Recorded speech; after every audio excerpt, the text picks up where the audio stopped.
Ok. Bonjour à tous. Un petit point sur l'IM Client version 9 qui est sorti récemment. Donc pour ceux qui ne le connaissent pas, IM Client, c'est un logiciel de messagerie. C'est un concurrent de Outlook de Microsoft. Moi, je l'utilise parce que je le trouve plus ergonomique.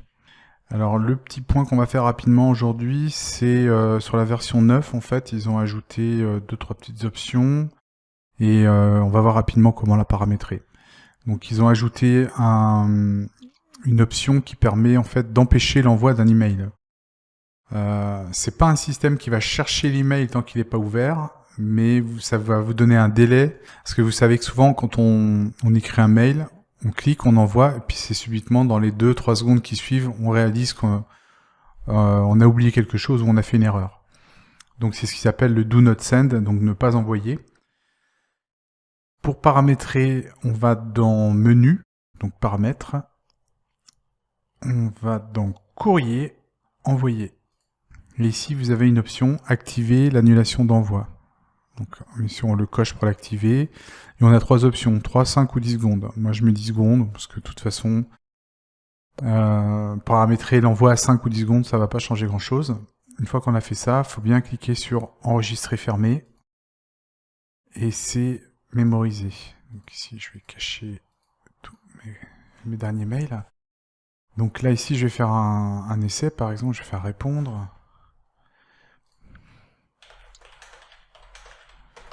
Hop, un petit message rapide, je l'envoie, et au moment où je l'envoie, voilà ici, sous la liste de messages, vous avez le menu ici, annuler.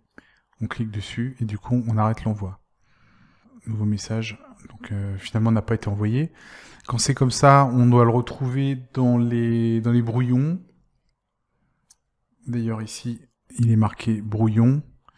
Pour le corriger, en fait, soit on va le chercher dans le compte mail et dans le dossier brouillon, soit on double-clique dessus et on clique ici sur envoyer. Du coup, ça nous permet de le récupérer, de le modifier, et c'est 2, et on l'envoie. Donc là, ici, on a message 1. On peut encore une fois l'annuler, puisqu'il y a un chrono de 10 secondes. Et là, il est parti.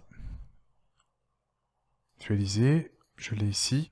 Nous, on ne part pas, et c'est 2. Donc on a bien corrigé notre mail, et il est bien parti finalement.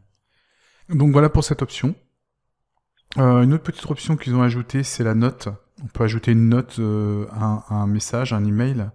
Donc c'est uniquement pour nous. Alors on sélectionne l'email, on va dessus dans la zone de texte, un clic droit, et là, on a ajouté la note. Voilà. Donc ça vous ouvre une petite fenêtre. Petite note pour tester, on fait OK. Et à ce moment-là, la note, elle apparaît ici. Donc on peut l'éditer, donc en rajouter. Ça modifie la note. Ou si on n'a plus besoin de la note, on la supprime. Et voilà. Bon, c'est une petite option, ça fait un peu gadget, mais ça peut quand même servir. Dans le même style, d'ailleurs, vous pouvez modifier directement le titre de l'email. Donc en fait, vous cliquez dans la barre du titre. Ici, je vais rajouter par exemple un hashtag pour dire que c'est un test. Et quand je clique à côté, il me demande si je veux modifier les propriétés de l'email. Oui. Voilà, et on voit que le titre a changé. Donc du coup, je peux modifier l'objet de l'email. Alors tant que je suis ici, un des intérêts d'IM Client, qui existe depuis même les versions précédentes, c'est l'historique. Ici, vous avez donc, lorsque vous sélectionnez en fait un échange, tout l'historique, je cache ça ici, tout l'historique donc apparaît à droite. Donc on peut survoler pour retrouver rapidement un échange, celui qui nous intéresse. Si on glisse, je vais prendre celui-ci par exemple, je glisse à gauche dans la fenêtre, ici je peux dérouler. Bon, il n'y a pas grand chose à dérouler sur ce coup-là, je vais prendre celui-ci. Voilà, donc c'est un peu le même problème. Disons que quand il y a un échangement, voilà, comme ici par exemple, on peut aller... Voilà, donc ça c'est un autre avantage d'IM Client. Voilà, donc c'était le tour des 2 nouveautés en tout cas intéressantes pour l'IM Client version 9.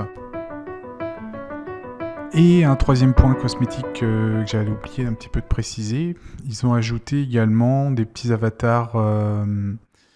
En fait, dans votre liste d'emails, vous avez l'avatar de l'expéditeur et l'avatar du récipiendaire. Donc ça vous permet d'identifier rapidement si c'est un client, un fournisseur, si c'est Google. C'est un peu cosmétique, mais ça a un petit côté pratique et puis ça égaye un peu l'interface. Donc c'est tout pour cette version 9. À bientôt. Ciao, ciao.